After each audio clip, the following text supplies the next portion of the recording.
What is the kindest thing you have ever done that only you and maybe one other person know about? I was at a shopping center in the food court, and a woman in front of me collapsed. She was a very frail, gaunt-looking woman, and the people around me were of the opinion she was a junkie.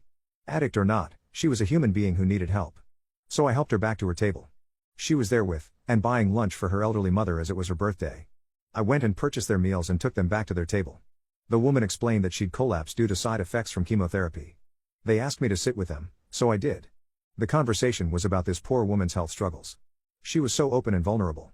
I'm not even sure how it happened, but I managed to help this woman address the fact that she was going to die, with her mother. No matter the age, no parents ever expect to outlive their children. The mother had refused to entertain the thought that her daughter was terminal. This had caused great anguish to the daughter, as she was desperate to get her affairs in order.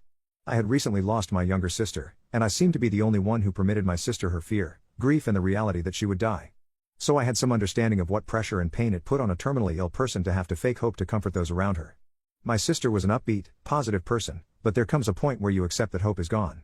This mother and daughter were able to break through, or set aside the grief and fear, if only temporarily, and talk about death. The daughter covered her funeral wishes and what she hoped would happen to her estate. The only thing left unresolved was where the daughter's beloved cat would go after her passing, as the mother was in assisted living. I had worked in animal welfare and rescue for about 14 years. When the meal was finished, I helped them both out to the taxi rank.